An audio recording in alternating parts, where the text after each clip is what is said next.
পুনৰ এগৰাকী যুৱতীৰ সৈতে সংঘটিত হ'ল এক লজ্জাজনক কাণ্ড।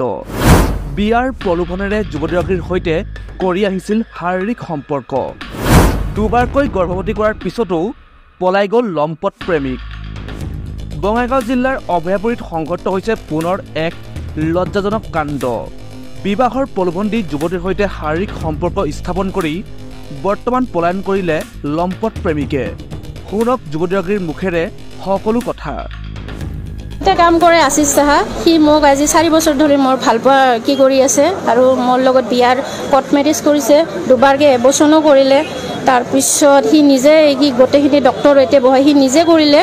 এতিয়া বিয়া পতা কৈ মোৰ লগত ইমান দিন ফিজিকেল ৰিলেশ্যন কৰিলে, এতিয়া সি মানে পলাই আছে। আৰু সি আশিস সাহা, আৰু মই শুনা মতে সি শুক্ৰবাৰে কোনোবা বেংগলৰ ছোৱালী এজনীৰ লগত মানে বিয়া ঠিক হৈছে। 4 বছৰৰ পৰা। আৰু সি প্ৰেমৰ প্ৰলোভন দিয়ে সি মোৰ লগত ফিজিকেল ৰিলেশ্যন কৰি আছে আৰু সি মোৰ লগত কৰ্ট মেৰেজ কৰিছে। কৰ্ট মেৰেজ কৰিছে এতিয়া ল'ৰা আহক ল'ৰাক লুকাই ৰাখিছে। ল'ৰা কালি পৰ্যন্ত সি মোক বিয়া পাতো কৈ আছিল, ৰেকৰ্ডিং আছে। কিন্তু এই সৌৰভ সাহাই মানে কালিৰ পৰা সিয়াৰ মোবাইল লৈছে।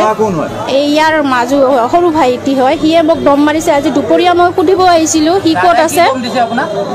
সি মানে কৈছে আৰু থানাত যাম, কেছ কৰিম, কি কৰিব পাৰিম। কালি ভাবুকি দিছে মোক। আৰু এই সৌৰভ সাহাই আৰু গোটেই ভাইকেইজনে মোৰ ঘৰৰ মানুহকো মানে ধমকি দিছে। আশিস সাহাও মোৰ ঘৰৰ বাইদেউক মানে ধমকি দিছে, ঘৰৰ শেষ কৰিম বুলি কৈছে, ৰেকৰ্ড আছে। আৰু মোক সি মেছেজ দিছে মোক মাৰ্ডাৰ কৰিব বুলি, তাৰ কাৰণে মেছেজবিলাকো আছে, মই দেখাব পাৰিম। তাৰপিছত সৌৰভ সাহাই কিন্তু মোক বহুত টৰ্চাৰ কৰিছে আজি। ধন্যবাদ।